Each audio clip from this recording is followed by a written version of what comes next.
Good evening. The Planning Commission meeting of April 20th, 2022 will come to order. All rise for the Pledge of Allegiance. I pledge allegiance to the flag of the United States of America and to the republic for which it stands, one nation, under God, indivisible, with liberty and justice for all.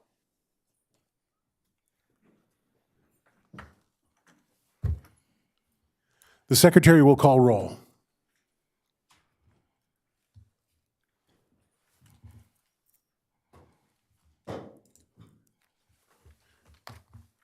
Commissioner Hodge, Here. Commissioner Rice, Here. Commissioner Mann is absent, Commissioner Gray. Here. Oh, sorry, Vice Chairperson Rice, Chairperson Tolson. Here. May I have a motion for approval of the agenda? Move to approve the agenda. Second. A motion was made by Commissioner Hodge and a second by Commissioner Gray. Unless there are objections, the agenda stands approved. May I have a motion for approval of the minutes? Move to approve the minutes of February 23rd, 2022. Second. A motion was made by Vice Chairperson Rice and a second by Commissioner Hodge. Unless there are any objections, the minutes are approved. The Secretary will read the declaration of conflict. If any member of the Planning Commission may have a conflict of interest or any reason why that member must abstain from consideration of any matter on this agenda, he or she should so declare at this time. Are there any declarations of conflict? Okay. This is the time allotted for public statements or comments on all items other than public hearing items. Is there anyone in the chamber wishing to be heard? I have one card. If there's anybody else besides this, I have got Michael Kopp. Please come forward. You've got 3 minutes. Thank you for joining. Yes, sir. The reason I'm here is I'm a citizen, and I'm a person who lives in Simi Valley. I've been here for quite a long time, and the house that I now occupy is come under some scrutiny from your department, the planning department, and I happen to restore automobiles. I'm about ready to retire, and that's going to be primarily what I do, is work on cars. And I'm being told that there's a big movement now by your department to eliminate the possibility of me storing a car in the back of my house. I have walls all the way around. My backyard is not public view. It is not there for the public. It's not there for anybody other than me. I bought the property. I've developed it in the form of having some concrete to put my cars on and to have some type of a cover over it. It's a temporary cover. It's not a permanent cover, but it is made out of metal, and it does keep the sun and the wind and everything off of it. And I'm very, very distraught, very angry over the fact that the city wants to barge into my private backyard and tell me what I can and cannot have. And I'm very angry about that. The cars that I rebuild are Porsches, and I have a 280ZX, and they're very expensive, and when they're built, they're extremely expensive. I'm talking $100,000 plus. And you're telling me, oh no, you can't do that. You have to have a garage. I don't want a garage. I have a tough shed. That's what I put my tools and my parts in, okay? I'll get back to the original point. The point is my backyard is my backyard, not yours. And all I can say is that any group of people in the government that want to try to control me, I salute you. Thank you for coming forward and participating in the process here. Okay, let's go. Is there any correspondence from the Deputy Director, City Planner? Good evening, Chairman Tolson, members of the Planning Commission. We did receive one late correspondence, an email regarding item 11A1, which is provided to you at the dais, and also you should have received the supplemental staff report for also item 11A1 that has been submitted to you as well. Thank you very much. Consent calendar. May I have a motion for approval of the consent calendar? I move to approve the consent calendar. Have a second? And a second? A motion was made by Commissioner Gray and a second by Vice Chairperson Rice. Unless there are any objections, the consent calendar stands approved. Okay.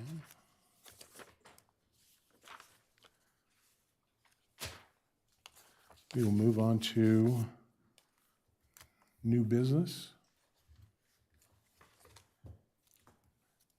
This is the time and place set for a public hearing on the consideration of CUP-S-2022-0001, administrative action, and a determination that the project is exempt from the California Environmental Quality Act.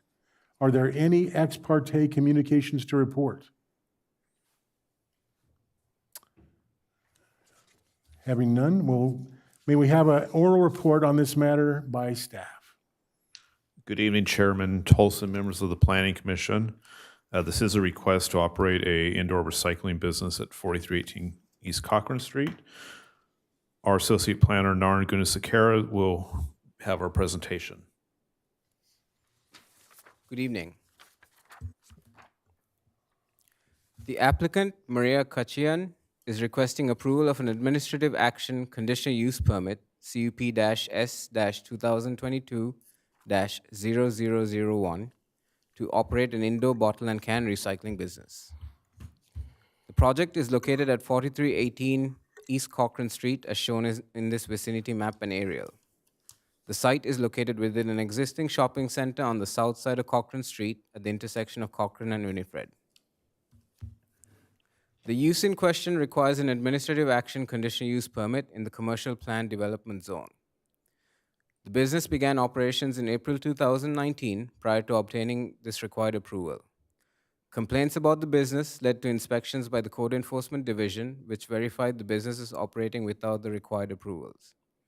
The owner was informed of the requirement to obtain the CUP, and subsequently, the project was approved with a staff-level hearing on June 27, 2019.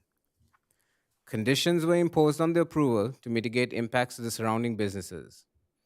However, city staff determined that project conditions had not been fulfilled prior to the project's expiry date of June 27, 2021, and as such, the use had not been inaugurated. The business closed in January of this year following city direction to obtain a new conditional use permit prior to restarting. The application in front of you today was submitted on January 18, 2022. Based on the previous complaints and compliance issues, the project has been referred to the Planning Commission for consideration. These are photos of the existing site. On the left-hand side, you can see the store with the front of the store. And on the right-hand side, you can see the rear of the store. This is the proposed floor plan with the conveyor belt, beverage refrigerator, and different storage areas as laid out. These photos show the current setup at the front of the shop with the sorting bins, the conveyor belt, and the beverage refrigerator. Here you can see the middle of the store with the glass recycling storage area on the left, and on the right is the back of the store with bag storage and the bathroom. These are the findings that need to be met to approve the project. With regard to findings 1 and 2, the use is situated within a structure approved with a plan development permit and qualifies for an exemption under the California Environmental Quality Act. With regard to finding 3, a number of project-specific conditions have been developed, keeping in mind the impacts that have been documented on surrounding properties.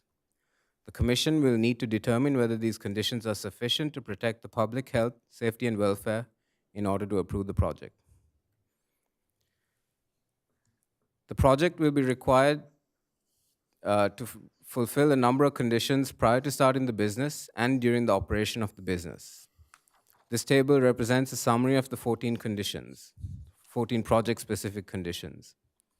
The aim of the conditions would be to ensure that no storage of materials or trash would occur outside the building, that the premises, both outside and inside, would be kept in a clean and sanitary manner, noise impacts to the surrounding businesses would be reduced, and customers do not pour out liquids outside the business and on the landscape areas. In order to deny the request, the Planning Commission would have to determine that finding 3 cannot be met in that the use is incompatible with the surrounding uses. This incompatibility with surrounding uses may be because the soundproofing may not be enough to prevent noise impacts of the surrounding businesses, and the customers may also continue to use the areas around to sort recyclables, dump materials, and liquids. It is recommended that the Planning Commission consider the request for CUP-S-2022-0001. This concludes our staff presentation, and staff is available for questions. Thank you. Any questions of staff? I have one question, Chairperson. Vice Chair Rice? Mr. Gunasera, in your presentation, it said floor drain, but in the paper we have, it says floor drains. Is the city want multiple floor drains installed, or are we just talking about one? Our condition just requires 1 floor drain and 2 utility sinks. Okay, thank you. Commissioner Hodge? Yes, thank you. Could you pull up the original slide that had the sort of timeline?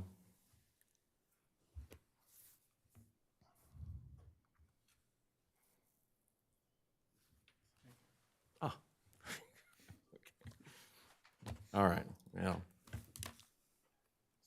You caught me. I hate bifocals. Okay. All right, so the business began operations in April 2019 prior to obtaining the required administrative action. In the staff report I read that the applicant actually applied for administrative action to open this business in October of 2018. Is that correct?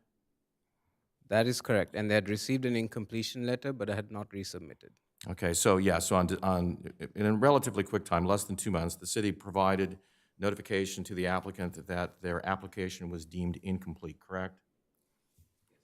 Incomplete notice was sent in December of 2018. And just generally, if you can remember, or if there's information that provides this information, how incomplete was it? Is it something that was going to take serious amount of work? Was it relatively a minor amount of work?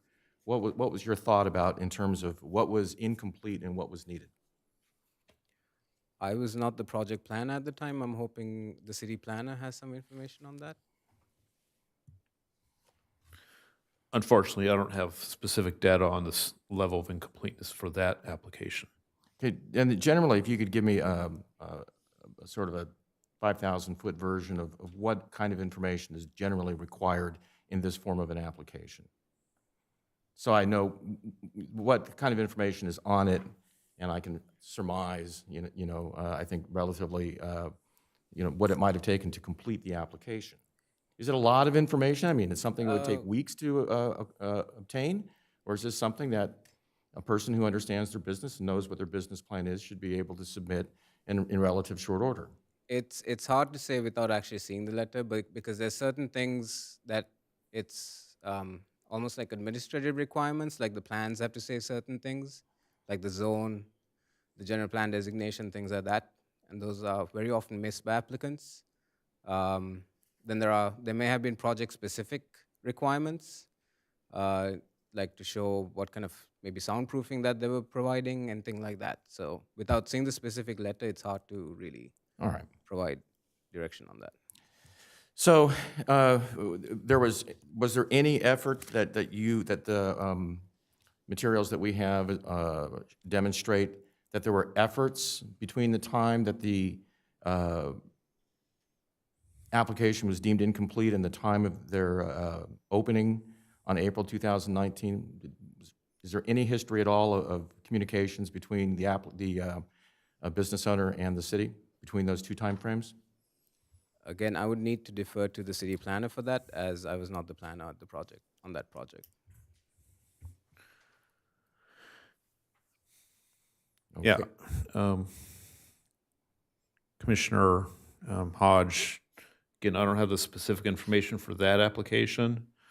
And I don't know if our code enforcement officer has a history of that portion of the application available.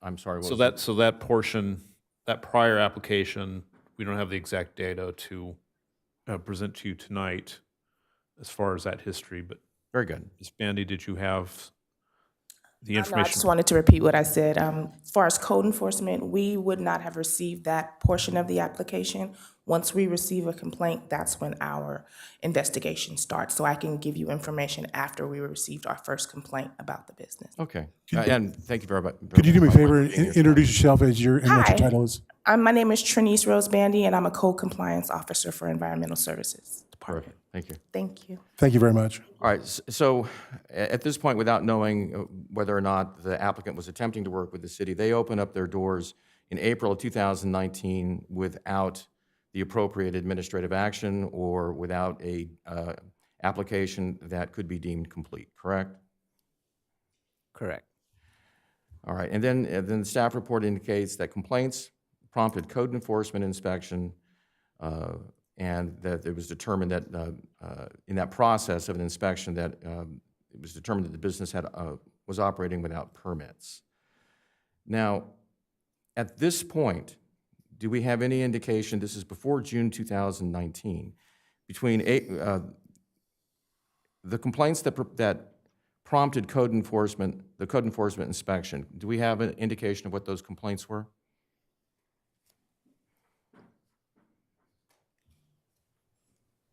I'll refer that to Ms. Bandy. Yes, sir, Commissioner Hodge. I do have the complaints that we received in April of 2019.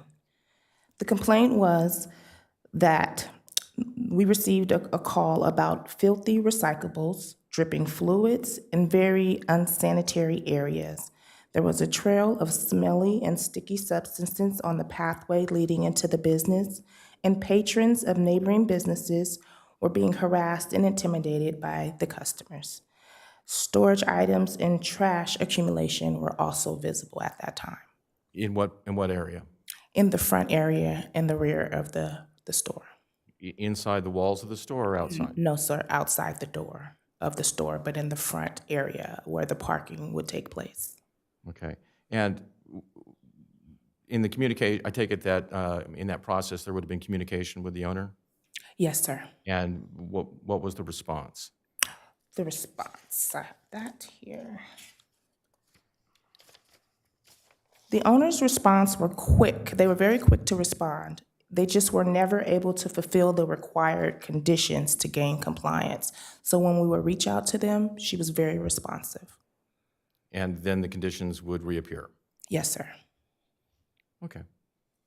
You may have to come back up. Okay. Thank All right, you. so and then the staff report goes on to talk about June 4, 2019, there was an application, it was deemed complete, correct?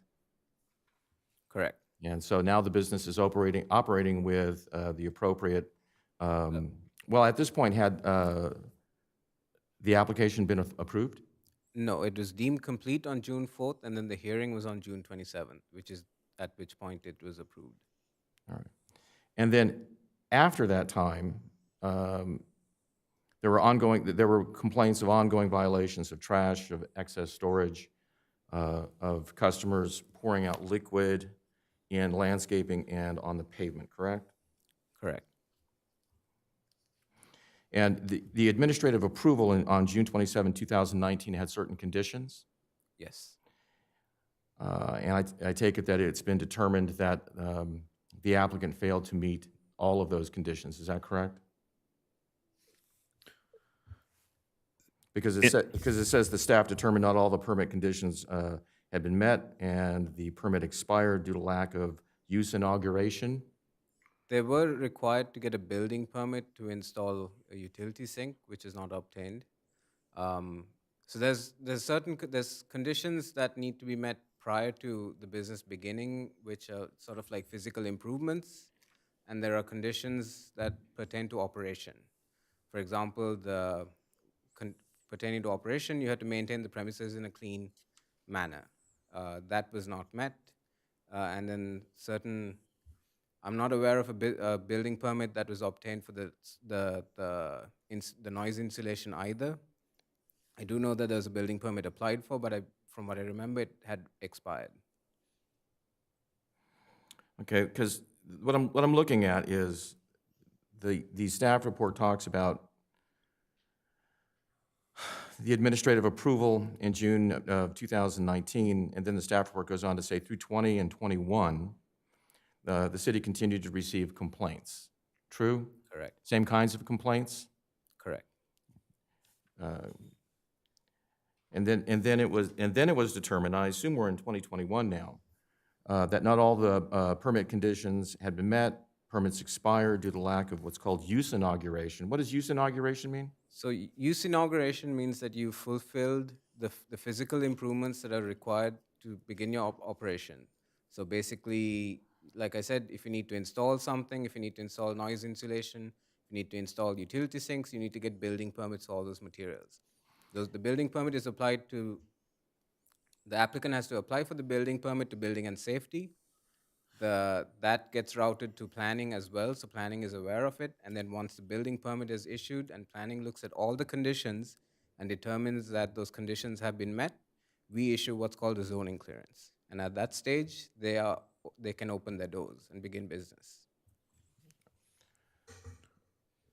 Well, they'd already opened their doors. I mean, they were. Yeah, in this case, Commissioner Hodge, the applicants were allowed to remain open during that process after the initial approval. Okay. Until As you tried to work through these Right. these various failures, I suppose. I think that's the appropriate word. And then it said that the staff report refers to the failure to obtain required permits for internal modification prior to internal modifications that were required or rather promised prior to the administrative expiration. And the business was closed in January of 2022, correct? Correct. And the CUP application was submitted 1/18/22, correct? Correct. Which happened first?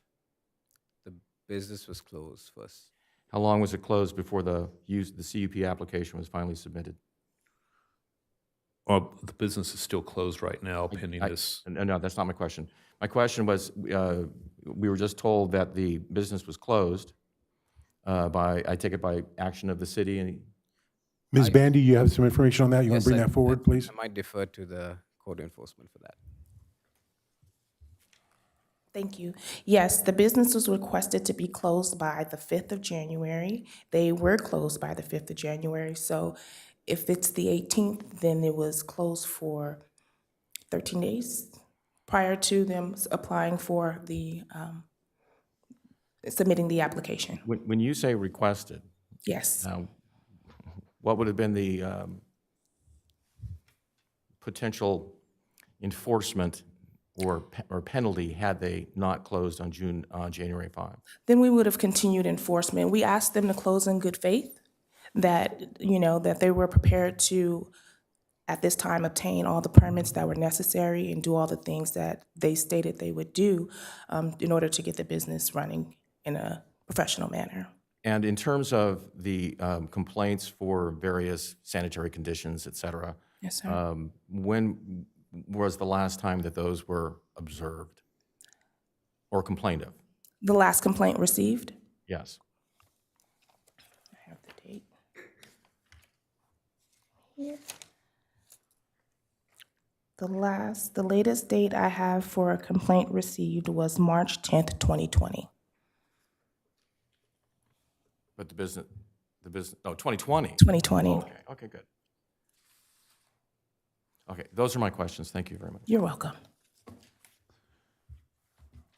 Commissioner Gray, any questions? Yeah, I'm sorry. I have questions for you as well.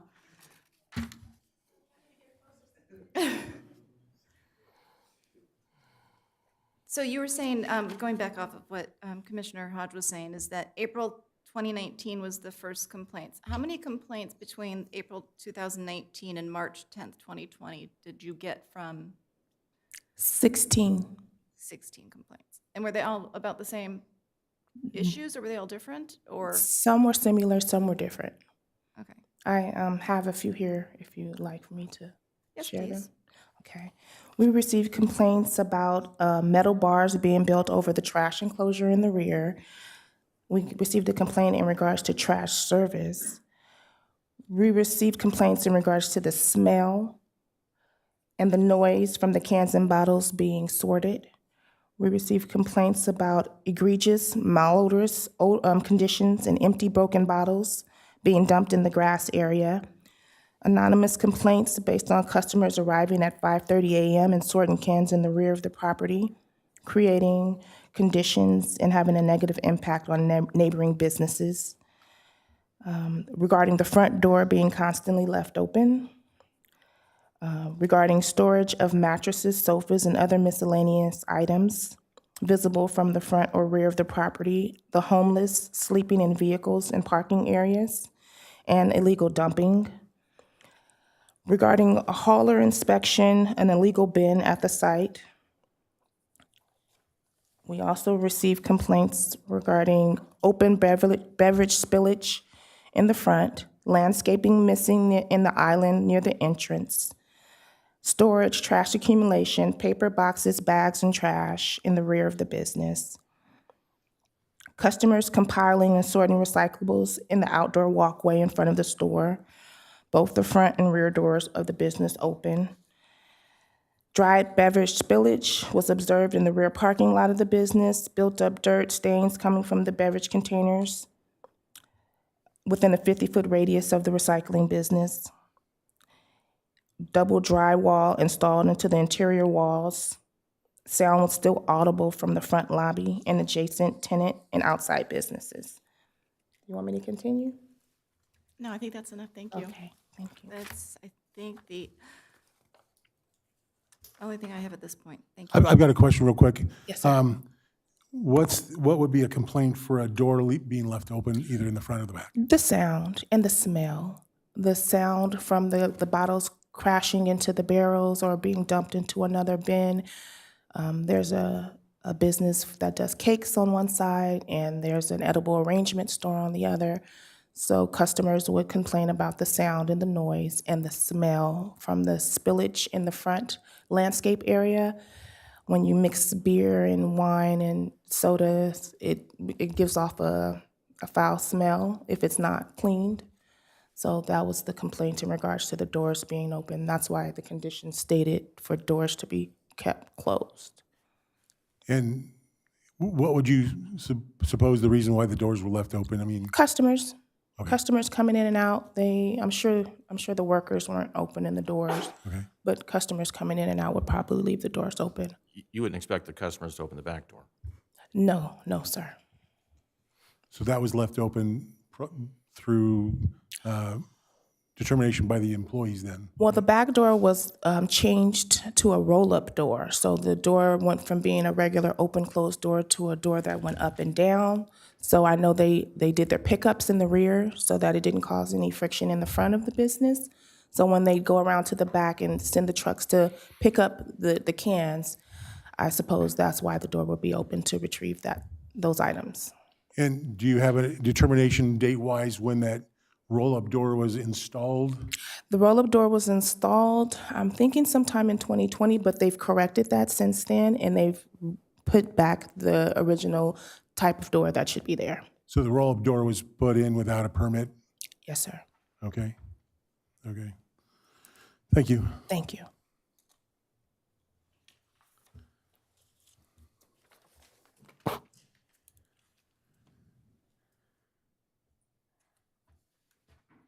If there's no other questions of staff, we will open the public testimony portion of the hearing. Would the applicant, like to present the project? I've got a card from Maria Kachian in Georgie. Would you like to step forward?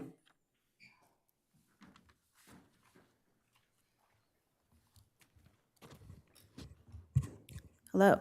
Hi. I'm Maria Katchian. I am the owner of CRV Only Store. And I think to start, I would just like to take a couple minutes to kind of explain the background. So because there's a lot of new faces that I haven't seen and you don't necessarily know the story. So I'll just take a couple minutes to do that and then get back to where we're at. So I created CRV Only Store 5 years ago. I specifically chose Simi Valley as the location for multiple reasons. There used to be centers here.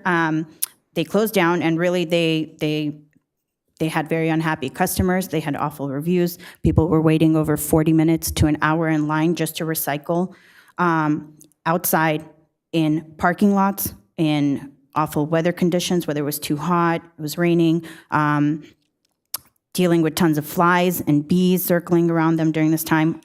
I moved to Simi Valley here at the time to live, and I already had a background in recycling in Los Angeles County with outdoor centers. I already knew the unpleasantries associated with the business, and it had been my goal to improve on that, to make recycling more convenient and more appealing to a broader scope of people and create a much faster operation. So eliminating those obstacles is what I was focused to do with the center. Obviously, there was a large need and a large use for it in this city. I opened up the first location on Los Angeles Avenue that's currently still operating, and it grew very quickly. I did not expect that myself. It had grown so much, in fact, and it's a small site that it became quickly apparent to me that it's getting overloaded, the lines were getting larger, and it was obvious I really needed a second location. That is how we ended up here at the Cochrane location. I went through, as we've gone through this now, a little bit of the history, I went through the conditional use permit process. I was allowed to operate during that time. I've been open and operating since. We did have a list of conditions to follow, and I believe we were navigating through getting those checked off one at a time. And as we did, there were a couple of delays that we've had with inspections, and really what happened is in March of 2020, we hit a pandemic. The last I heard was that I would set up a meeting with the city of Simi Valley to go over some of those concerns. So really, everything just kind of went for a loop. The pandemic had started. We had stopped communication, and I was not aware or had received any complaints or anything after this point in time of March of 2020. A big issue for me personally in the business became employment. As you can remember, there was a lot of unemployment cases happening, and we lost a couple members of our staff. Filling this gap just in general to continue the operations to the best of our ability was a significant struggle. As I was hiring people, training them, losing them to unemployment, and I was, working on all of that. The focus and priority was staying afloat for both locations. So that in combination with the lack of communication with the city, we weren't aware of a lot that was going on. So once I sat down with the city and had a meeting, I immediately started working on these concerns because I understand the importance of them. I've never avoided communication or tried to hide from any of these issues. I dealt with a lot in communication over the phone, which, again, this is just something I've learned, that it's better to have it in writing, and I've just learned a great deal overall in the course of the last 2 years as a business and owner and operator here and dealing with the city of Simi Valley. So that said, we do have a very large customer base. We do have a lot of positive feedback for this operation. We've refunded back over $635,000 in refunds just in 2020 alone, just from this store on Cochrane, and it had grown to over $705,000 in refunds in 2021, again, just from this store location. I think we all know the importance of recycling in general, and unfortunately, as a state, our numbers are lower than ever. So, the goal is to focus on growing the recycling instead of closing it down and making it less accessible for people at this time. I do believe our stores have made it easier and faster. We've made it more accessible, more convenient. People can come in later in the afternoon after their working days, weekends. We're open on a lot of holidays. There are other centers here in Simi Valley, but we do continually hear from our customer base about how inconvenient they are, and that's why they prefer to come to our indoor centers. We see between 60 to 80 customers. They call on a daily. We get tons of calls to make sure we're open. We have a lot of elderly, veterans, handicapped. We assist people during their process of recycling. That's a major part of the reason why they come to us. We have a great customer service line. Our phones are answered every day. Again, I think it's most important to note that we've also just refunded over almost 1.5 million in just 2 years from this location. We have 7 employees just at this location, recycled almost 1 million pounds of recyclable material in 2021 alone. I think the impact of having the center available has really made a tremendous change to the city, to the environment, and I think a lot of our customers can attest that we do play an important role here in the city and this community. So I'm proud of those accomplishments and for making such an impact here.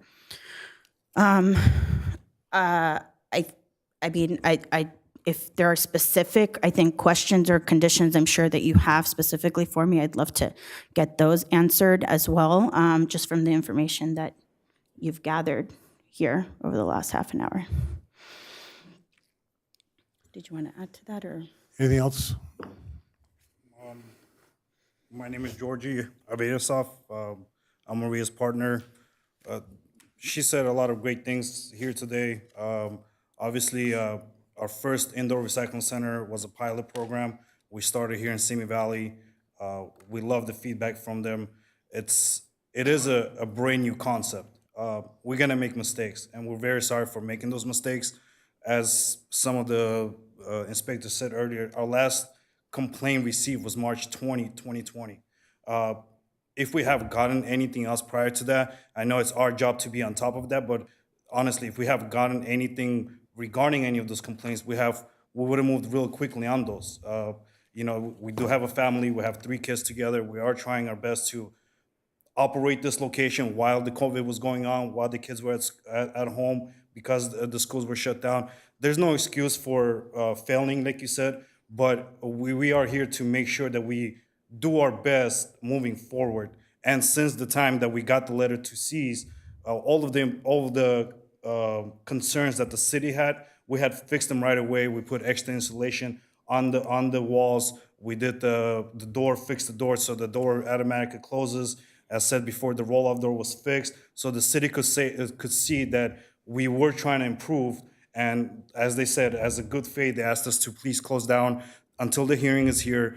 That's exactly what we did. That's exactly what we try to do to show that we are listening to you guys. We are grateful to you guys, but this is a new concept. It's not going to be perfect, especially with a lot of changes that happened within the last 2 years. So again, thank you very much for at least giving us the chance to be here again, and we really hope that truly you guys do give us a chance again, because we believe this site is a good site from the reviews, from all the customers that are coming, and we believe that we could make even better improvements once we hear back from what is needed to be done. And there are certain things that we have to do if the store opens up, and we are very really committed to that, to make sure that we actually do those things that is asked from us. Thank you very much. Stay right there. Do we have questions from the commissioners to the applicant? Commissioner Hodge, you're first up on the list here. Yeah, thank you. Thank you very much for your presentation. And I have to tell you, I believe everything you said. I mean, it sounds sincere. You sound like you really want this to work. I believe that you did, in fact. I've heard a lot of people say COVID, but I do believe that you had problems, because of COVID, specifically with employees and maintaining and training employees. I'm sure that there were a lot of difficulties like that, and I'm not here to discount or dispute anything that you just said about that. At the same time, you've heard that that there have been concerns and complaints, and yes, there haven't been any reported since March of 2020, and I was pleased to hear that.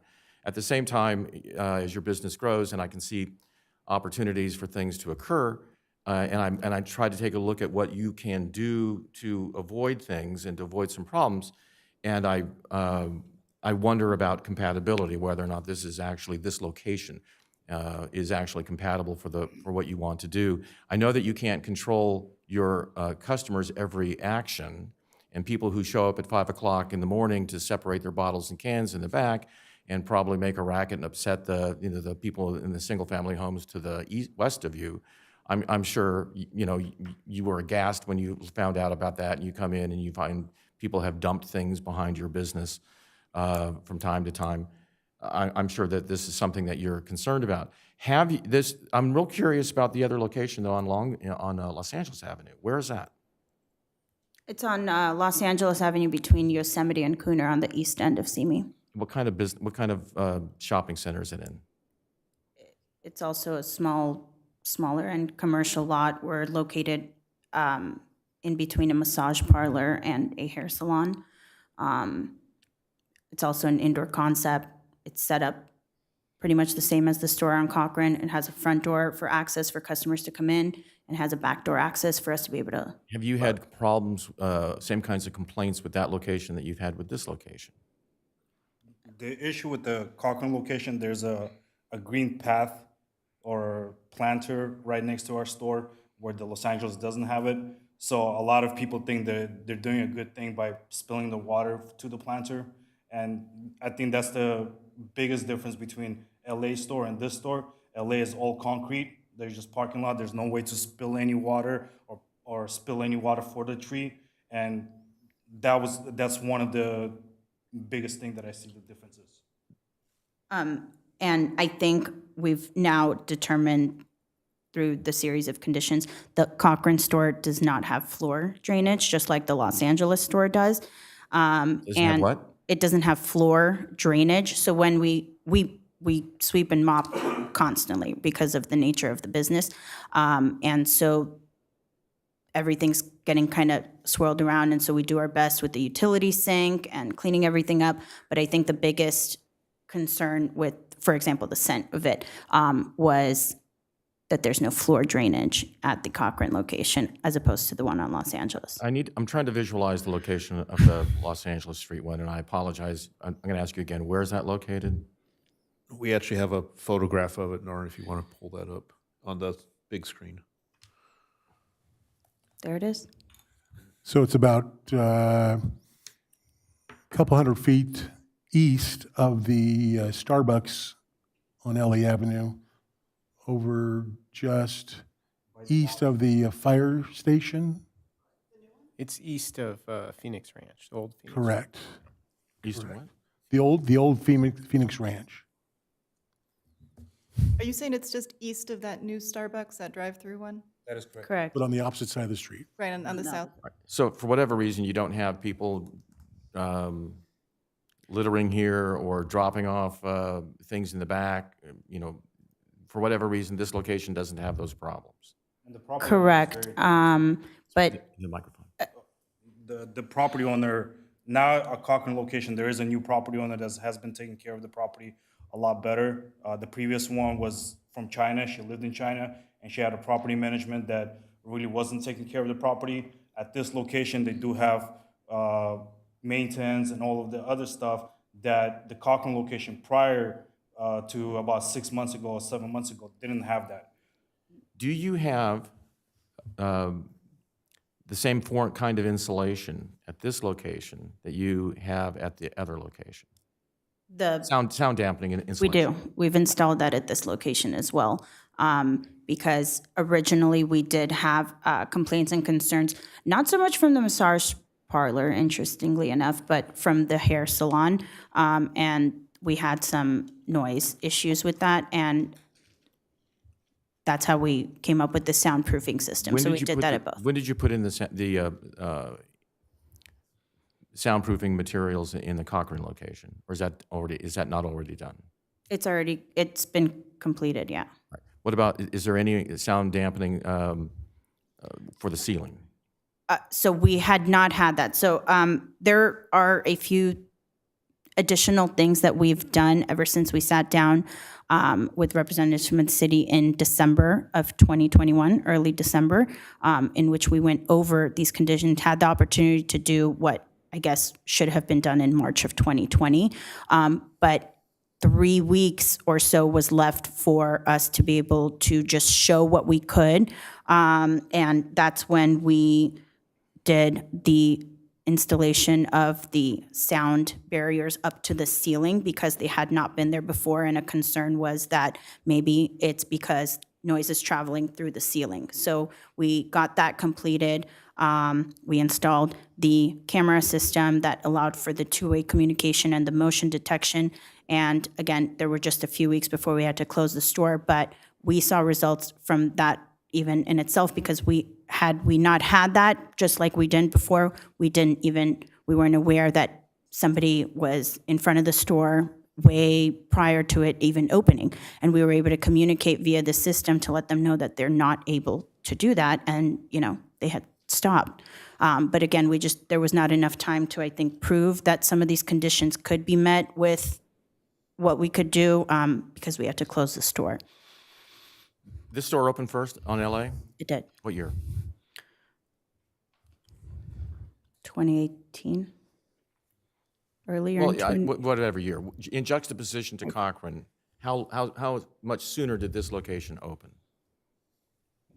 About a year. All right, did you get administrative approval for this location? We did at the same time we were going through the process of the conditional use permit. The reason we had not had one prior was because we were simply unaware that there had to be this process for this business. So when we found out, we had to complete that for the Los Angeles store and the Cochrane simultaneously All right, so when did you finally get this one put together? at the same time. So you submitted the new application that was deemed complete in June of 2019, correct? That's when we got the approval, right? In June 2019. That's when you Submitted in submitted. April. Yeah, you got the approval, the administrative approval Right. on June 27 of 2019, correct? Yeah. For both of them? For both of them. All right. I'm trying to figure out why the permits for this, did this location require additional permits? They might have, or this conditional use permit, but we were not aware of it at the time. We had come to the city of Simi Valley when there was nothing really to compare this to. I didn't have another indoor location. This was still a concept. I think I was still figuring out exactly how it would go. I had an idea, and I was trying to get it executed. And we came in with the concept, and I believe we originally started working with Sean Gibson on it to get this going and open, and we needed to have a business tax certificate and certain things, but just, I think we got what we needed to, and we just weren't aware that there needed to be a conditional use permit. See, what I'm trying to understand, and I really am trying to understand, is why this one works and the other one is here before us. Right. One of the condition was to put a industrial sink or a specific sink at the Cochrane location. Now, the sink, we have put it on right away. We had tried to call inspections to get finalized, but there was always issue, even though that the sink was installed by a certified plumber that was from Simi Valley. The inspector had some issues with it going back and forth. And then after 2020, the inspector just stopped showing up. So that's one of the conditions that we could never have to get it completed, even though the sink was installed, even though everything was properly done and the fee was paid to the plumber, the sink was never signed off. So are you saying that you'd complied with all of the requirements, you just didn't get the city approvals? Yeah, yes, sir. Okay, I'll ask them about that in a little bit. I'm sure they'll be happy to share that. And that's the only one. So I'm looking at the conditions, and there are a lot of them.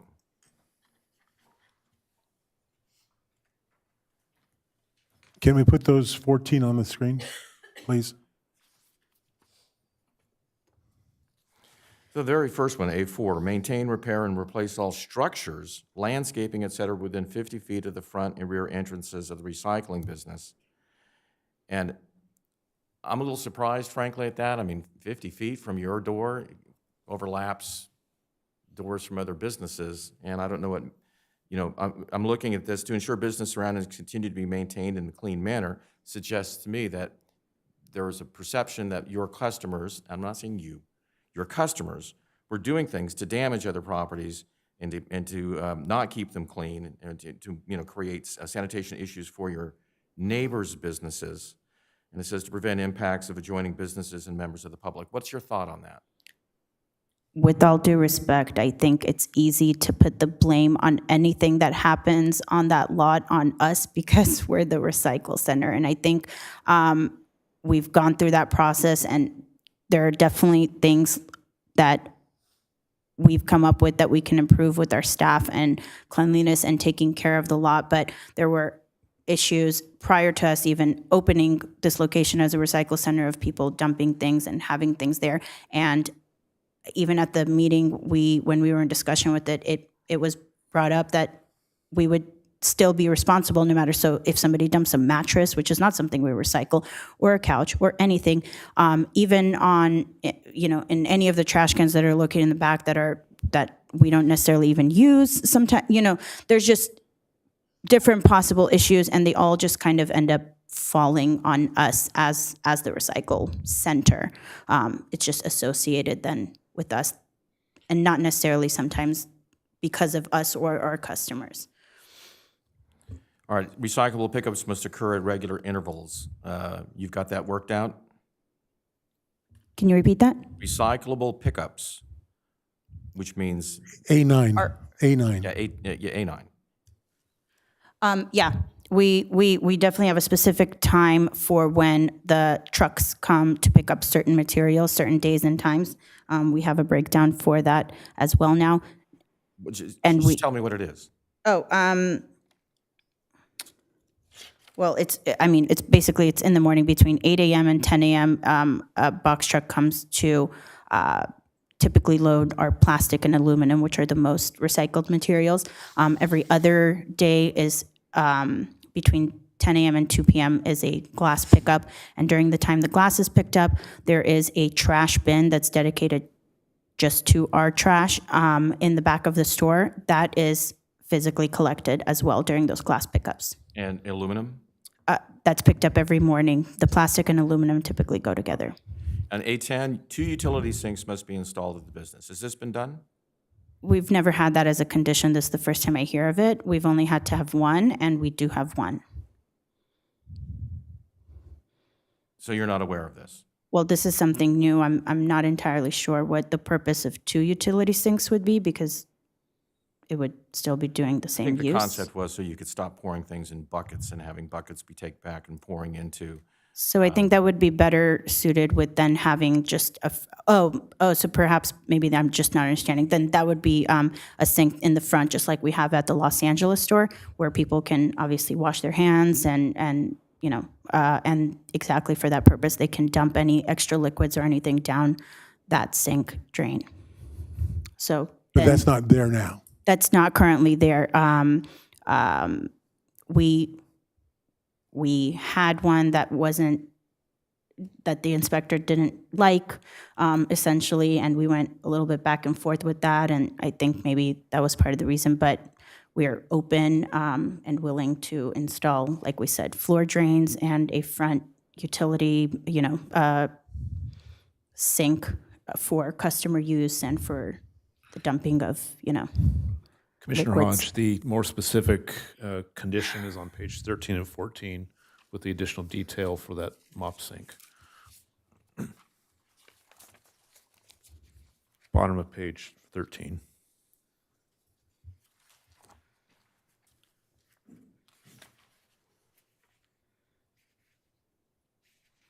Yes, this sort of flushes out this. I'm asking if, I was trying to find out you had mentioned something earlier about having completed some efforts that inspectors didn't come in a timely fashion, and I was curious what that was, and I was trying to find out what it is that you've done. Yeah, and I do have more specifics on the situation. I didn't bring that with me. I'm not really, I guess, trying to put that on the spot. I mean, we did have inspections. The inspector did arrive a few times. We never got anything signed off. There was just a lot of back and forth, and we've asked, verbally, he said that when he was there that it looks good and it's done. So we're under the impression that everything's good, and then we never get the signed and so now, and then, again, dealing with it over the phone, now certain things, I guess, become questionable that way. So I do have some emails. They're not with me right now, but between the inspector and I going back and forth. Number 14 says trash service for the business must be obtained. Did you not have trash pickup service? We did not, because we haul our own trash. So the purpose was never to use, there's a waste management bin located directly behind our center. So when you open up that back door, there's a trash can here. That's not one that we said that, we would use. Because the point is when we pick up the materials, we would haul our own trash. So in your lease agreement, you agreed not to use their trash receptacle and save them that cost or whatever. Right, for our major, trash. And 98% of our trash is recyclable, such as trash bags and cardboard boxes. So when we take our recyclables to the yard, we recycle all 98% of our trash. So just know. Okay, but cardboard boxes that are spilled with wine and other liquids aren't recyclable, right? They are. All cardboard is recyclable and all. No matter if it's been adulterated? Correct, sir. There is obviously a less rate for us for mixed cardboard, but everything is recyclable. The only things that we don't recycle is if people bring some food in their jar or something like that. So it said, in addition, posting of window and freestanding signs that indicate loitering is not allowed and liquids should not be emptied outside. And I saw in the staff report that you guys have signs in outdoor planters. No, we do not. We have 2 signs at the front, on the front windows of the store, and everyone was in agreement that that would be helpful. I think it was, but not helpful enough. We've now created new specific planter signs to be planted in the planters to. I'm not sure that you're allowed to put signs in freestanding planters, but we can address that. The sign ordinance may not provide that. Okay. Do you have some sort of a customer education program where you try to tell your people, look, you can't do these things. Help us out. You're my usual customer. You develop a relationship with your customers. Do you hand out a flyer or a piece of paper that says, thank you for doing the following? Anything like that? That's a great idea, and we can definitely implement some of those. But yeah, we do, just in general, of course, the staff will say, to not do that. But I think we were unaware of some of those things happening without seeing what was going on. And having that camera system now allows to be able to visually see anything that happens throughout the day. So when office staff is going through those, now we can be aware of the issues before they're even brought up to us. I'm gonna pass the hat here and one more question, and I have to admit that I'm a little concerned about your response to one of the questions earlier. I asked about people leaving trash in your location versus this location. You suggested that the property owner was absentee and there wasn't quite. And I'm wondering why, if at the end of the day, if your people, your employees find that there's trash at the front door, or trash in the back area, they don't pick it up, and why, in fact, we have these problems. I think one of the misunderstanding was in front of our store we did clean up.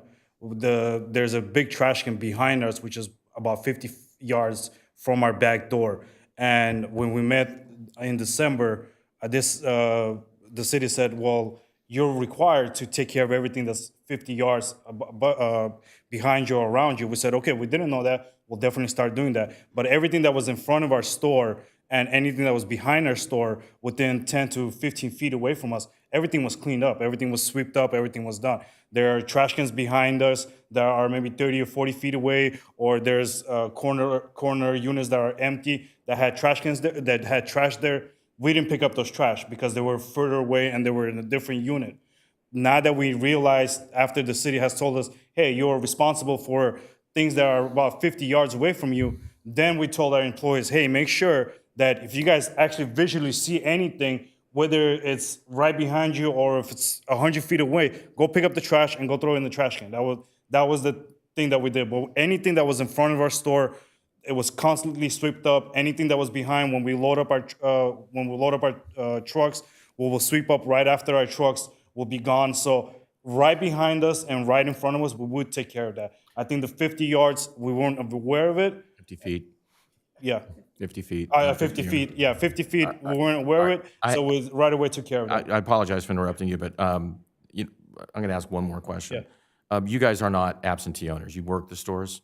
Yes, correct. All right, so one of the complaints that was identified by staff was that there was accumulated dirt, accumulate, when materials would come from the front door and out to the front, and there'd be accumulated debris, not debris rather, but smells and dirt. What do you think about Almost 2 that? years ago, sir, just being honest, it was 2 years ago, we took care of the problem, we realized the problem 2 years ago, we fixed the problem right away.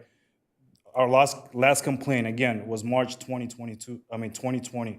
We took care of those complaints right away. As soon as we heard about those complaints, we retrained our employees. We hadn't had those same issues back every single month. Hey, you guys are not cleaning up. Hey, you guys are not cleaning up. This happened 2 years ago. The biggest issue was the mop sink that we never got approved, even though we did call for inspections and try to get it signed off multiple times. We didn't get that signed off. And another one was the fire department, which we had the certificate, which was signed off. It was just never sent to the city. So those are the two issues. And obviously the noise. And the noise, we took the extra materials and we ran it all the way to the ceiling, around every single wall. So that way the noise will be eliminated. But regarding the trash, this happened 2 years ago. Right away when we found out about it, it hasn't happened. We'd seen pictures. It hasn't happened ever since. Okay. Thank you very much for answering my questions, and politely, I appreciate it. We may have other questions. Hang on. Any other commissioners have questions? Commissioner Gray? Okay. I've got a couple questions. What was the date of your installation of your sound barriers that you did? You're required to install stuff. Most of it was after our conditional use permit approval in June, so between the months of July and September, I would say, of 2019. And then throughout, and then again in, December of 2021 for additional soundproofing. Now, So you did it twice. well, extended the soundproofing because we originally had them go up the walls and not into the ceiling. So we had extended it now to go up all the way to the ceiling of the store, which is past, there's a drop-down ceiling. So now those were removed in order to place them to go up all the way. And it says on condition A19 that it's got to be a STC rating of 60. Do you have any kind of proof that that was done or when that was tested? We sent the original proof to with the application, which had the manufacturer's stamp on it, and it had all the ratings that was asked from the city.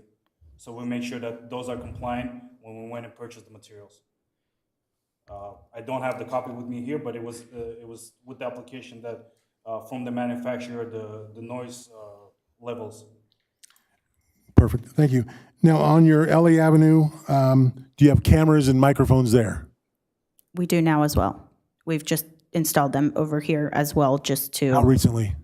in December of 2021. Okay. And then on either side of on the LA Avenue store, on either side of what's on either side of the massage place or the nail salon? What kind of business? If you know. There's also a nail salon to the left of the massage parlor. And there's To the left and the gym to the right. Okay. There's a shoe store all the gym, way that's a shoe store all the way to the left, and a gym all the way to the right, and there's a mechanic right behind us and an oil change right behind us. Beautiful. Thank you very much. If there's no other questions for the applicant, we're gonna. Real quick, Yes, please. Chairman. The soundproofing, does it go from the ceiling to the roof? Yes, So it goes from the floor to the roof yes, sir. on both sides? Yes, sir. Did you do any testing to see if it's effective? Yes, we invited our neighbor over before we installed it, and then we invited him over after we installed it. We also had ourselves test it out ourselves. We didn't do it with the noise thing, but it made a huge difference after the December installation, because not only did we go up the ceiling, all the way to the ceiling, we also I mean, up to the roof. correct, all the way to the roof, but we also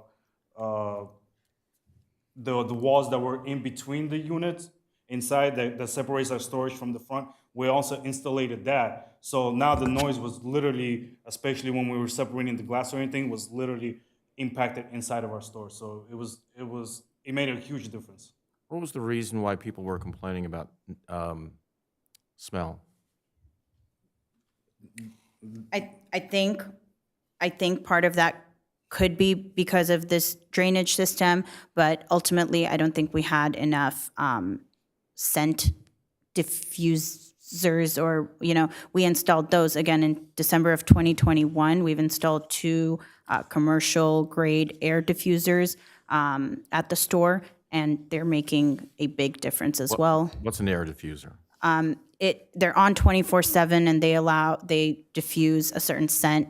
In particular, we've been using orange just because it's pleasant to everybody, and it diffuses any smells inside the store. In addition to, obviously, we used to have the outlet scent ones. We continue to have those as well. And then the impact of just mopping with. So that sounds like an admission that there are, in fact, odor issues I think- associated with this business model. I think, yeah, we've with discussions and compliance, we've figured out that is an issue. And so we created this, where we installed those diffusers, and we really do believe that it's making a big impact. But again, it was only for 3 weeks of the year, and I don't think there was enough time to really determine by city staff if it's a sufficient. I have no further questions. Real quick, which neighbor did you bring over to do the sound issues with? From Skiff's Cakes. Okay, and then in December, you had your final determination that you need to get these things done, else they're going to be closed down. What would you say would be the reasons that you were shut down that was not in compliance? I truly believe it was the lack of communication that we probably had, and not being aware of certain things that were going on. Had we known, like I said, I think we would have definitely made it a main priority to start working on those, as we did immediately after December 2021 meeting. The first thing we did was start working on getting those things done, but I guess it was just a little too late. Okay. December 21st, we already had a shutdown date. There was no going back from the shutdown date. Even if we were compliant with everything they had asked us to do, there was already a close down date. They asked us to close down on January 4th or January 5th. So even though we fixed all those things, we did it out of our own thing just to show them that we were able to fix all those things, knowing that we were still going to close down. We still pay the rent. We've been paying the rent because we believe that we just need a chance to, again, if there was communication, we take out the blame for it too, because we understand that we should have been more on top of it, and just reaching out and, from our end as well, to see what's going on, even though we hadn't heard. Thank you very much for your time. Well, Commissioner Gray. I'm going to go back off of Commissioner Saad's question. In regards to the soundproofing, that crawl space that's above the roof, your ceiling, and then you guys soundproof the wall in between all the way up to that space too? Yes, ma'am. Right. Okay. Yes, ma'am. And then is there, just out of curiosity, is that it kind of almost with all the noise and even some of the liquids and whatnot, did you consider possibly maybe even like an industrial park versus a commercial, or is there a specific reason you wanted to go commercial versus? We might have to do a dual answer for this, but I think a big part of it is, and we hear this all the time, is just open one up there or open down the street or open so-and-so. And it's just not how recycling works. There's a lot of state certification. There's a permit process to go through. The state funds based on certain rules and regulations as well as specific zones. So it's definitely not as simple as it might seem to just go. We can't go to an industrial zone. It has to be in a certain location with a certain proximity from a grocery store. We've taken the time to research, and we're always looking, for opportunity and seeing if there's other locations that would work. So I think with that said, that's why the commitment is there to make this location work. It is a very convenient one for a lot of our customer base. We do have a long-term lease here. We believe that the conditions are all improvable, and we can do our part to make those work. But do you want to add to that?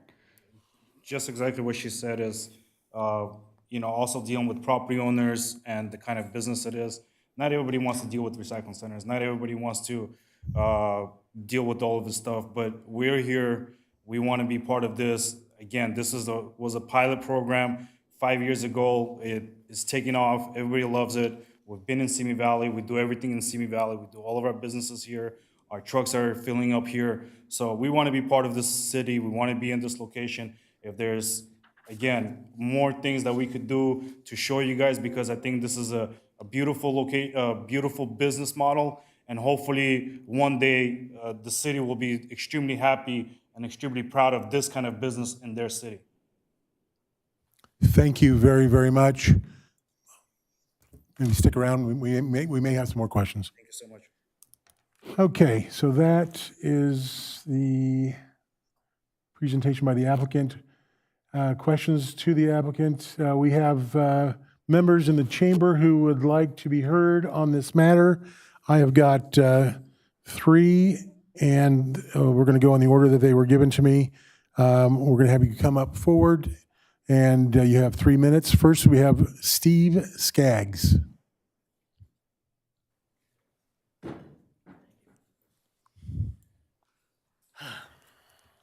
Good evening, everybody.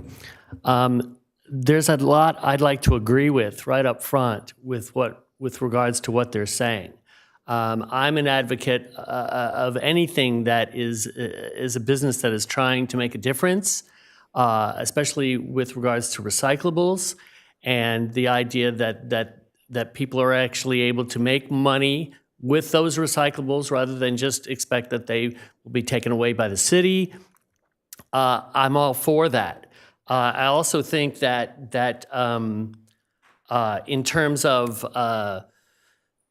the impact on the area, this is really what I hope to address. From the meeting back in June 27th, I was there at that meeting, and there was a list of things that obviously we've gone over that were required up front as a condition for them to continue to do business.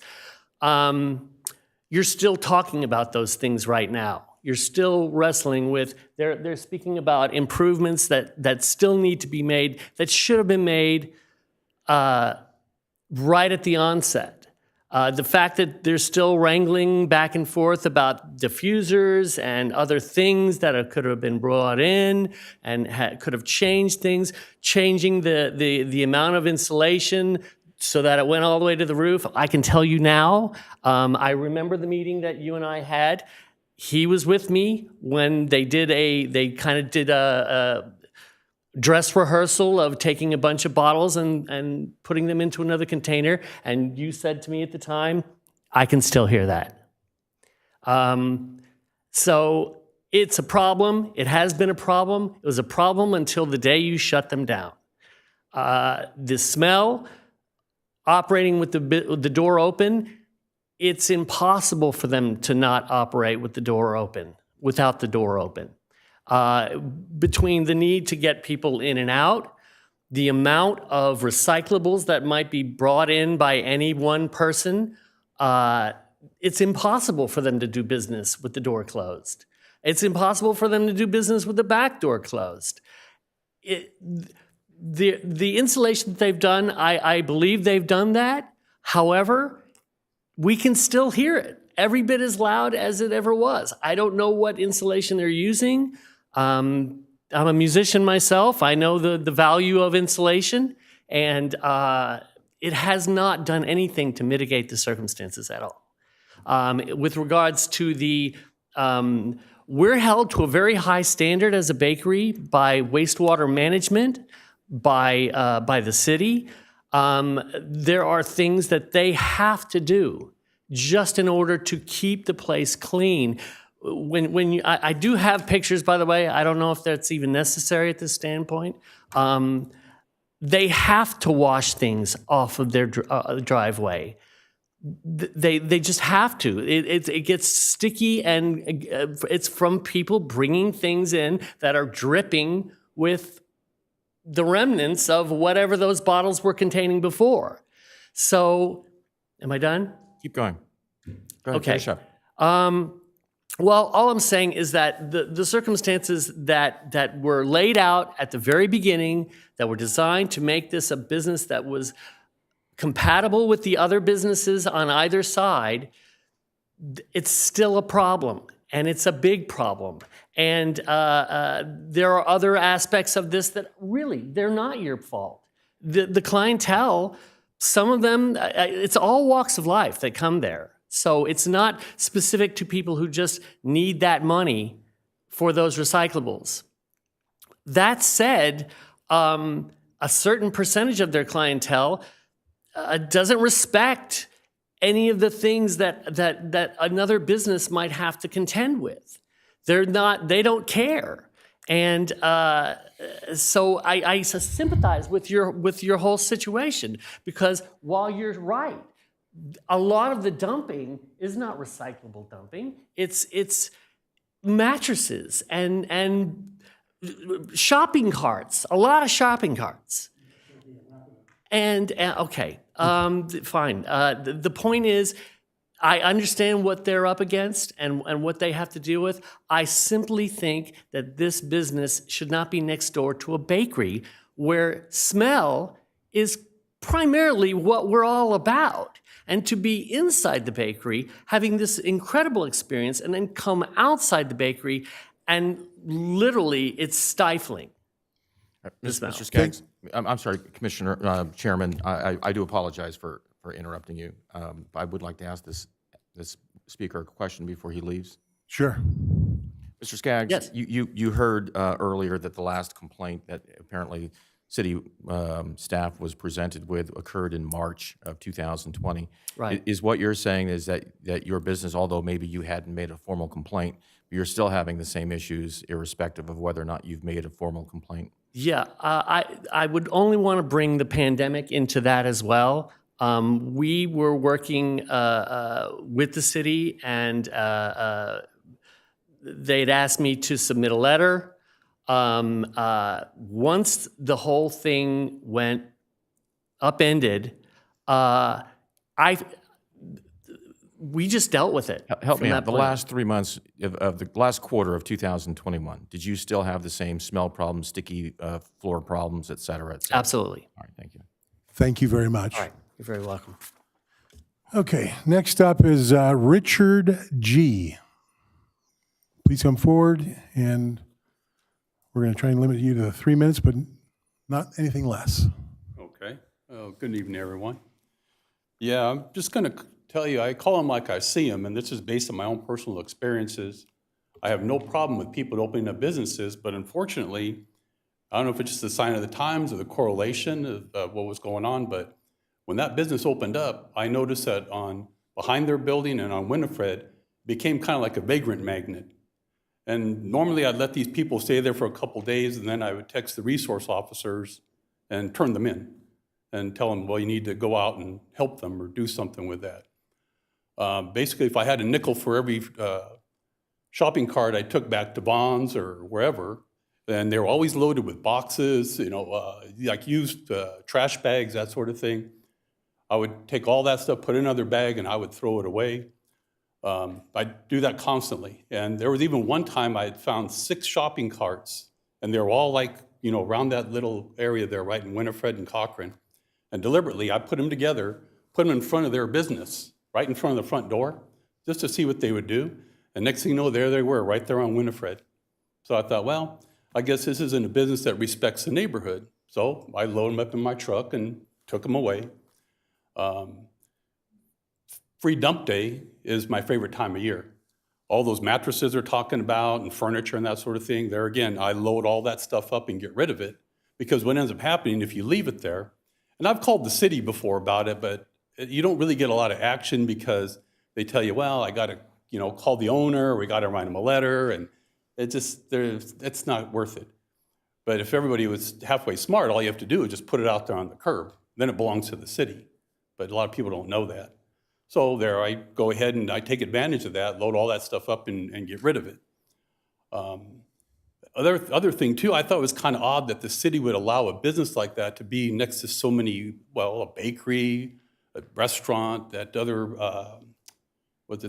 edibles? I mean, like food service kind of things. It just seemed kind of out of place is all. There again, I'm not against anybody having a business, but the way I look at it, this is kind of more of like a junkyard business. And maybe they should have a place like waste management, like in front of their building where they can allow them to operate a business like that there. It just kind of seems out of place, frankly. And then waste management has a monopoly on the whole thing anyways. I don't even know why they're not running some kind of a business like that. And just my parting shot too, just so everybody clearly understands, in my opinion, I think this whole thing with the state of California is kind of a sham. And nobody's buying the plastic recycling right now anyways. All of it goes right in that landfill. I've seen it myself.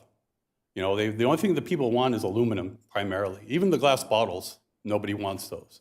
But China was the biggest buyer of all this recycled material, and they don't want it. So there's no market for it right now. So anyways, that's all I have to say. Thank you so very much for coming. Mr. Chairman, may I ask the gentleman if Mr. he would answer Mr. one G, question? please, we have a request of a question to you. Commissioner Hodge. Same question I asked to Mr. Skaggs. During the fourth quarter of 2021, did you observe the same conditions and concerns that you expressed tonight? Oh, indeed, yes. Very good. Thank you. You're welcome. Thank you very much. If there's any others, I've got one left. If there's any others who want to be spoken, fill out a green card. Michael Grishal. Hi, good evening. I'll be brief. I own the business next to them, the Edible Arrangements. I've been there since about 2006. I want to echo what these people have said. I have a good relationship with the owners, an even better relationship with the people that work there, and always have. They're a busy store. They serve many people as far as I can tell. I'm surprised how many people that they serve. And so they have great utility. And I'd say by far, I don't know what percentage, but by far, there's no issues with any of their customers. Matter of fact, I'm a customer. However, there's a contingency, okay, here in the city, and they often, I don't know what time they open, maybe 8 o'clock, perhaps 9, depending on the days. We often are there at 5 o'clock, 6 o'clock. There's a contingency, ever since they've opened, that parks out there, camps out, lays out with their shopping carts, and just waits for them to open, okay? It is not many, but even if it's 1 or 2, it's too many. And that is my biggest concern, and always has been, to show up to your business and have people camping out in front of the business next door, waiting for them to open in order to get the money for their cans and move on, okay? And ever since they have moved in, there's just more and more of it. And in the general area, maybe loitering, maybe it has nothing to do with them, but it seems since they've been here, since the recycling company has opened up, there's more and more, and I've been here since 2006. I've never seen it like this. So that, again, is my concern. They're not a 24-hour operation, and so, of course, they will do a good job. I think they do a good job of making sure when they show up to take care of these customers and get them going, right? But time and time again, they are there before they open, and I don't see how you can work around that unless somebody's there earlier. So that is my biggest concern. Just as a business next door, it's the contingency of people camping out waiting for them to open in the morning. I'm going to anticipate a question from Commissioner Hodge. No, no more questions. Have you, yeah, I am curious. Have you experienced these same issues? There's this question about whether or not things are different since no one had filed an actual complaint since March of 2020. And we've heard two other persons express that perhaps it's just because they didn't make formal complaints, but the conditions have gone on. What's your perception of whether or not the conditions that you're concerned about have continued since March of 2020? I want to be thoughtful about this. I believe, I'm surprised there haven't been complaints since then. I believe many of these issues still remain. I can't necessarily say in the last few months whether, or the few months before that they closed down, I can't recall how many people were camped out front. I don't want to say that that's the case. That is my primary concern, people camping out. But I would agree that many of these issues have not been addressed completely as of now. Thank you very much. Sure. Are you adjacent to them as well, like Skiff's is? Yeah, So- well, I'm on one side, Skiff's on the other. Do you have the same noise issue, complaints? No, Okay. we're pretty noisy ourselves. So Can make I products. just say one thing? They've got a building in between them and the recycling center. Yeah, They have we don't share a There's wall. another unit in between them. We are wall to wall. Thank you very much. I think. Okay. So, are there any comments from staff regarding statements made during the public hearing? Yes, with regard to the utility sink and the building permit that was applied for it, I did actually pull it up on our system, and it is applied for in July 26, 2019, and it expired. The permit expired without being finalized on January 22nd, 2020.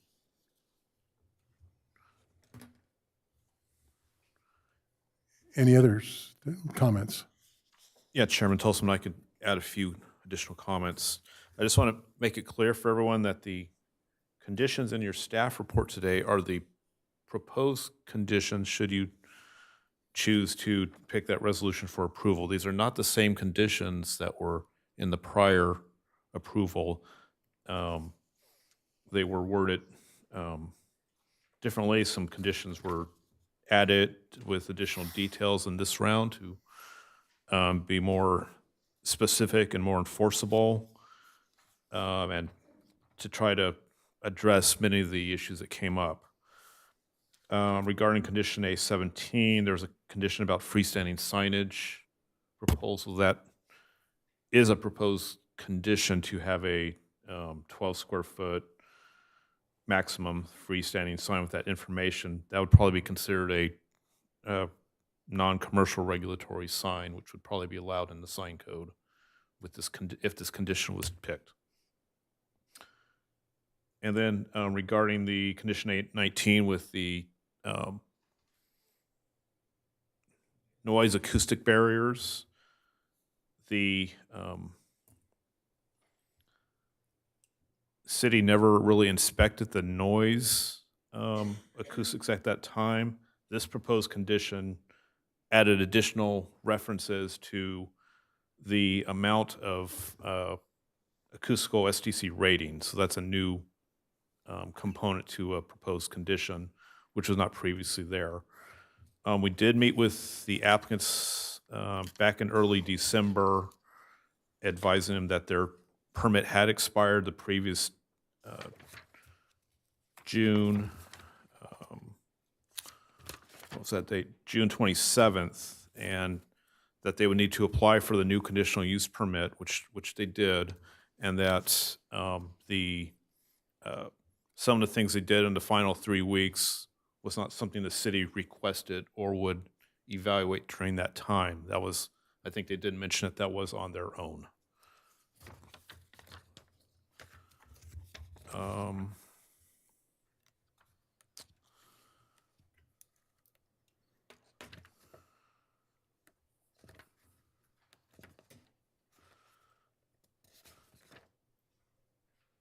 Yeah, if I think of any more, I'll chime in or respond to any other questions you may have. Thank you very much. Would the applicant like to respond to any of the comments regarding statements made during the public hearing, either from what's been discussed, but mostly from the public statements? Come on up to the front and just respond to comments. Just really quickly on my end, when the gentleman said people are not recycling anymore, I think that's a big misunderstanding, misconception. People would love to recycle. They want to have a convenient place to come out to bring the recyclables in. As through the comments or the emails that you saw, we have parents that send their kids to recycle. We have veterans.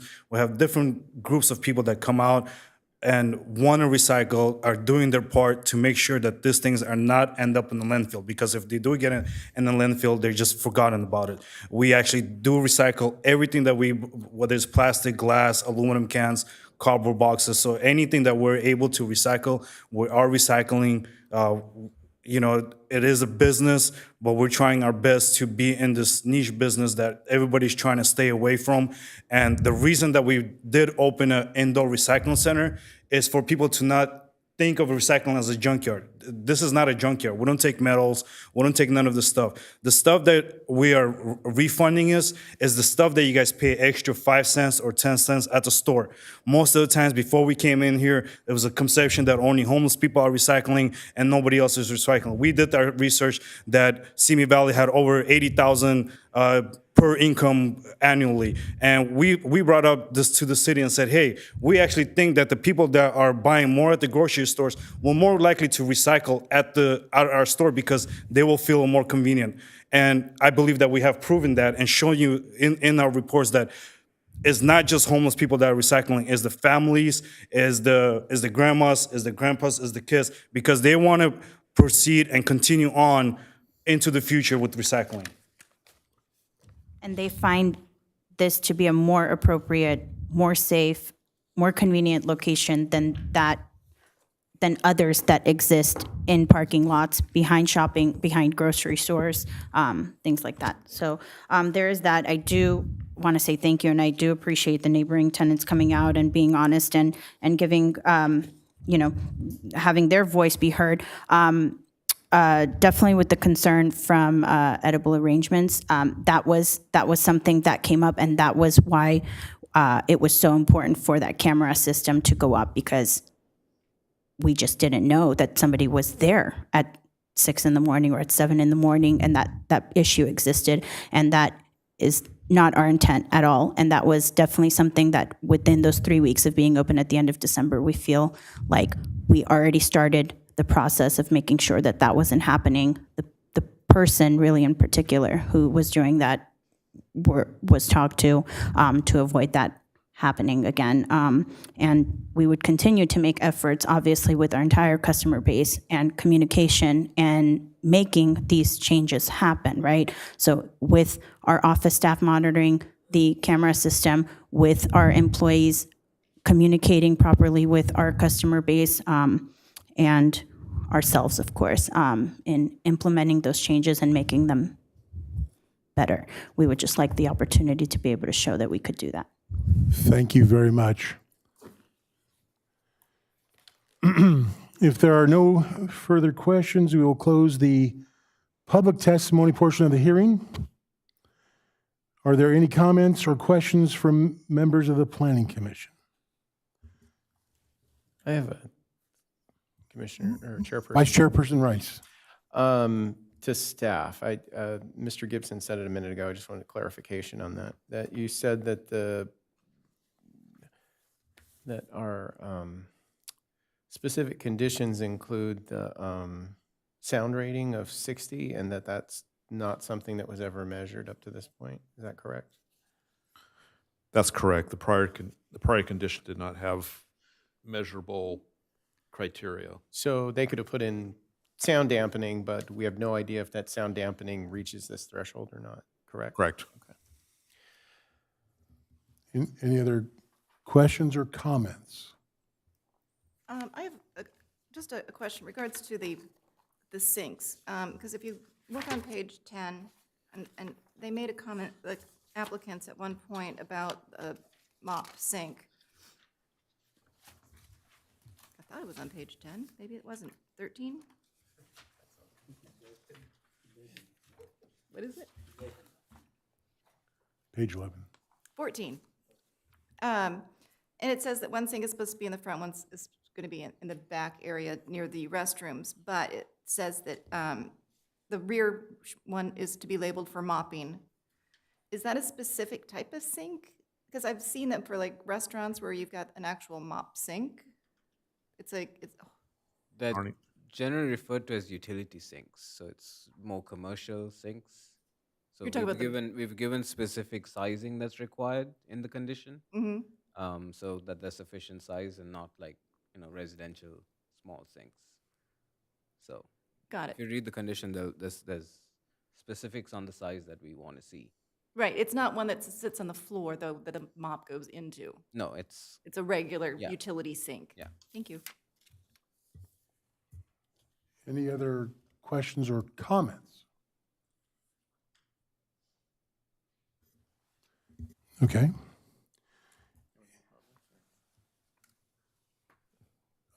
Then we're going to move forward then. I've got a couple of comments in the fact that they have a very successful business on Ellie Avenue. And I think in this case, based upon the history of opening without permits and conditions and continual lists of complaints and, 2-3 years of problems and issues, and even to the point where we had to force them to close. And specifically because of the adjacent neighbors, I don't think this is the proper location for this business.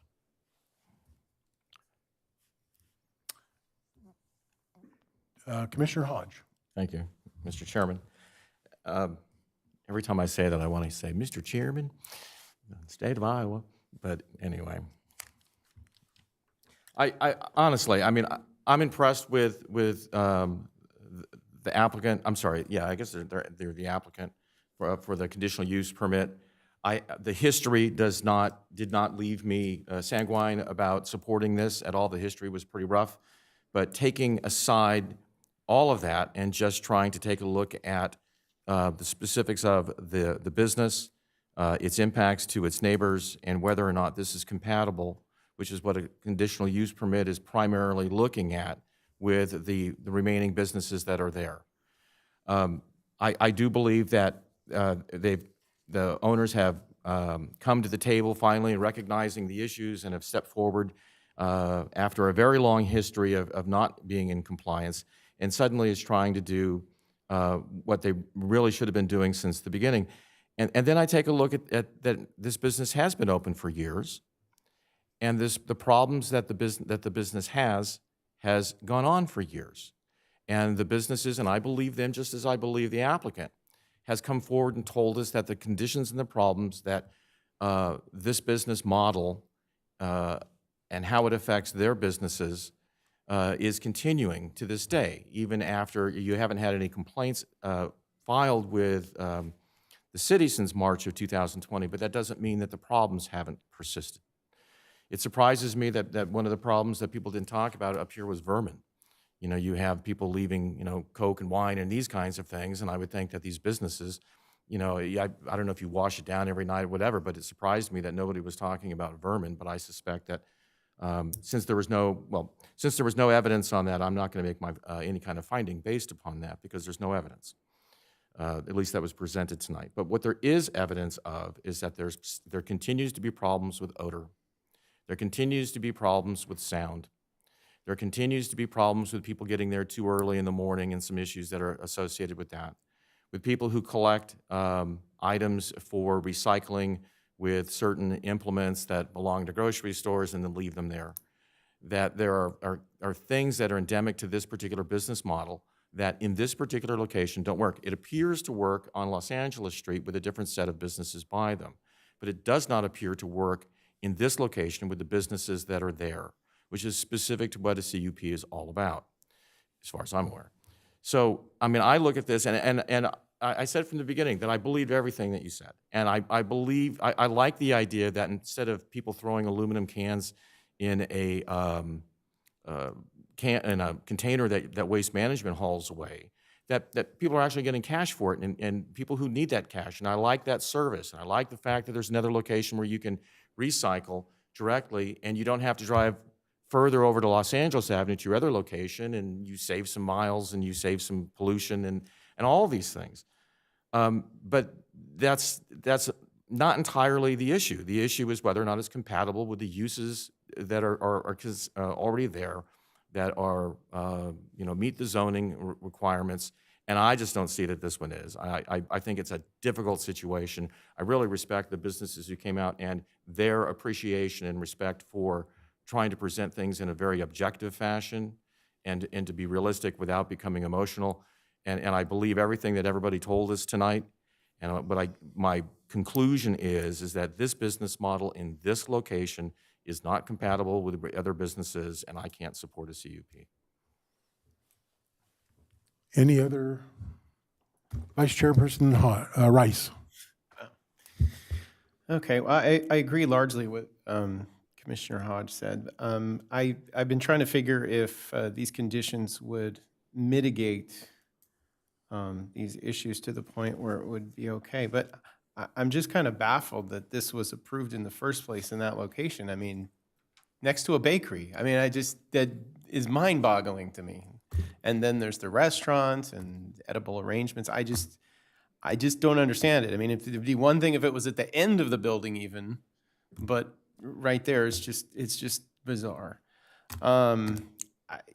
Yeah, and even with the utility sinks and the floor drain, that might help with the smell and that sort of stuff. And even if the acoustic panels were much thicker, I can't fail to think that, if the door's open, you're going to hear that glass crashing and, being thrown on the back of a truck. And yeah, I just can't see this. I just can't approve this. I can't see moving forward with this. I just think I'm just, like I said, I'm baffled that this was put here in the first place.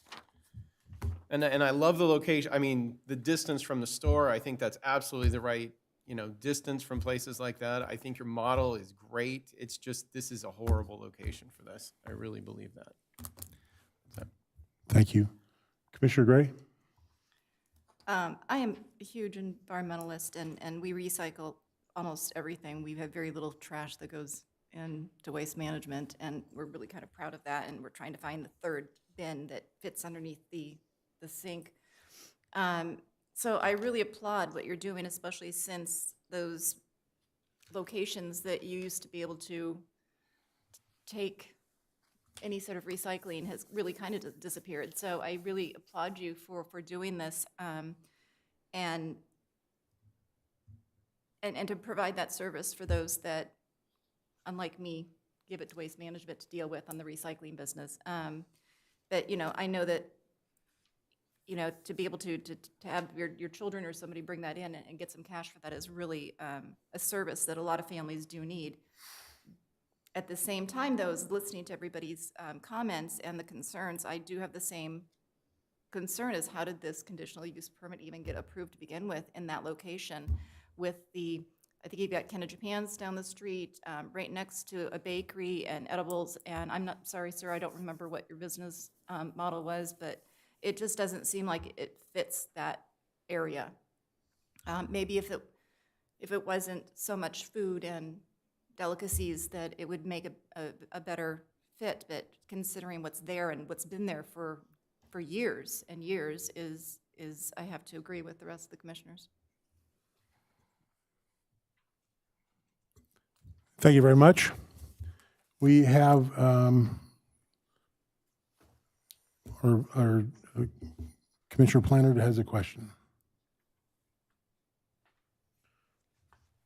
Chairman Tolson, from what I'm hearing, we have two resolutions. One is a resolution denying the conditional use permit, and embedded in that resolution are the findings for denial, which is on page 17. And if you so make that motion, if you're satisfied with those findings, or if there's anything you'd want to add to that, now may be the time to expand that, or if you're satisfied with the suggested findings. So on 17, it talks about the findings for denial for the conditional use permit, CUP-S-2022-001, is based upon testimony and other evidence presented at the public hearing on April 20th, 2021, actually April 20, 2022, and incorporated herein by reference and stated below are hereby adopted. The standards and conditions have been imposed are insufficient to protect the public health, safety, and welfare in that the use is incompatible with the surrounding retail and office uses based upon the following. There is uncertainty about the loudness of the operation resulting from cans and bottles being sorted, packaged, and processed within the outside of the tenant space, and the effectiveness of the required soundproofing in preventing noise impacts to the neighboring businesses, which can result in a detriment to the health, safety, and welfare of the surrounding tenants. And 2, customers may continue to use the areas surrounding the business to sort out the recyclables, dumping materials and liquids on the pavement, parking and landscape areas, which can result in a detriment to the health, safety, and welfare of the surrounding tenants, customers, and public. Yes, what should be added to that is that there's evidence of, that this business model creates odors that are incompatible with the, what is the language? Surrounding retail and office? Yeah, with the surrounding uses. So yes, we have had evidence with respect to the sound. We have had evidence with respect to customers continuing to use the areas to sort out the recyclables, et cetera. But we've also had evidence of odors. We've had evidence of dirt and liquids being tracked into the business that that build up and are not cleaned.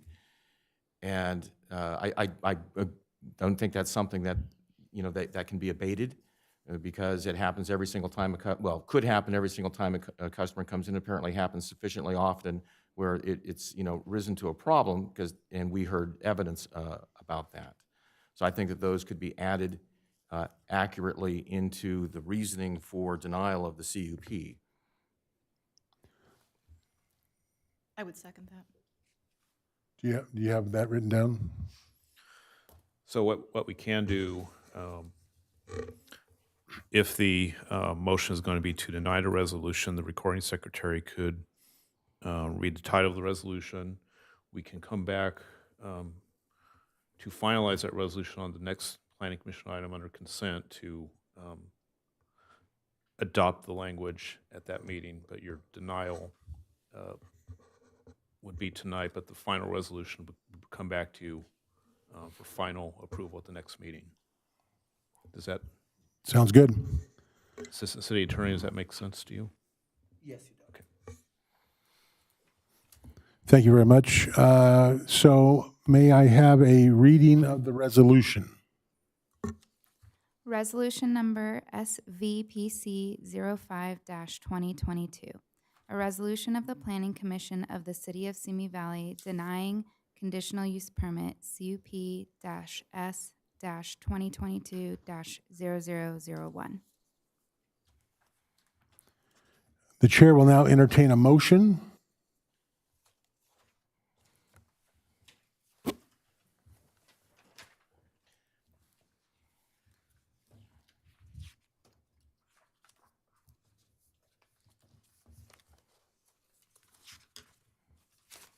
While we're looking that up for the wording, I just like to real quick, and I think this is important enough to include in the minutes.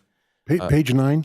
All right, I think this is important enough to include in the minutes. I'm not surprised that this project was approved at this place administratively when it was done, because we didn't have this kind of business to look at in the past. A lot of the problems that developed, as it turned out, after the business was opened in this location were perhaps not foreseeable, and that they came about as a result of the history of the business being there for more than 4 years, and were found not to be abatable.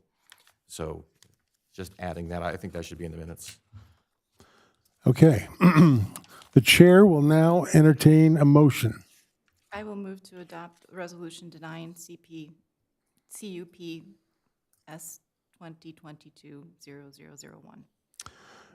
A motion was made by Commissioner Gray. May I have a second? I'd like to amend that with the understanding that additional factual findings will be included within a to be amended ordinance, or rather resolution to be evaluated at the next meeting. That will be based on your references to the odor, your statement Correct. to add to that. Correct, to add those. So we'll just word in proper sentences. So I'm just adding to. Adding to Commissioner Gray's first motion. Right. You okay with that? Yep, As amended. as amended. Okay. Next meeting. So a motion was made by Commissioner Gray with the as amended, which is part of her move. May I have a second? Second. Commissioner Hodge, thank you very much. Can we call for a vote? So yes vote is to support the motion. Is to deny, yeah. Confirm that we're denying the motion. Deny the project, yes. Motion passes unanimously with Commissioner Mann absent. I entered mine, but it didn't take. Okay. The motion passes denying the project. The appeal period for the denial of the administrative action is 10 calendar days. And we'll proceed to the next item.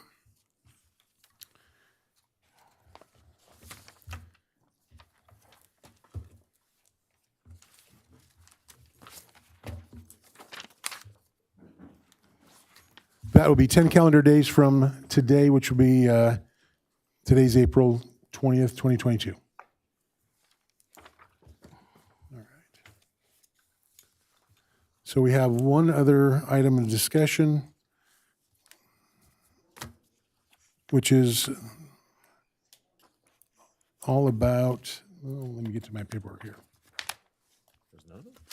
Clarification, would the appeal be 10 days from now, or would it be after the wording is approved at the next meeting? It'll be 10 days from now, and if it falls on a Sunday or a holiday, follow up to the next business day. Can we get clarification from City Attorney Papula? The next meeting. Okay, at the next meeting, you will be adding to the condition, is that correct? Correct. And at that point, the decision will be final. So 10 days from that date. 10 days. No, From this day. from this day. Okay. Okay. Yeah, 10 days from this day. Okay. Okay. Beautiful. Clear as mud. So now we have the consent calendar, which is talking about projects being presented to the, oh, that was all consent. Okay, beautiful. Thank you. Thank you for your time and your efforts in trying to make this work. We would hope that maybe another place that you can find and do a second location. I think the city learned a lot from you, unfortunately, and you learned a lot too. Thank you. Thank you very much. We want the most success for you in your existing business and future businesses. Okay. No new business. Oral communications and reports. Does staff have anything to report? Yes, Chairman Tolson, I'm just going to announce our next hearing date will be on May 4th, 2022. We do have a tentative item on that agenda, which we provided to you on your desk. Thank you very much. Do any commissioners have anything to report? I do. It was nice seeing Commissioner Gray in the flesh. Thank you for coming on down. It was a pleasure having you here. And Commissioner Mann missed out. Okay, anybody else? Does staff have anything to report under Mobile Home Rent Mediation Board? Nothing tonight, sir. Tree Advisory Board, does staff have anything to report?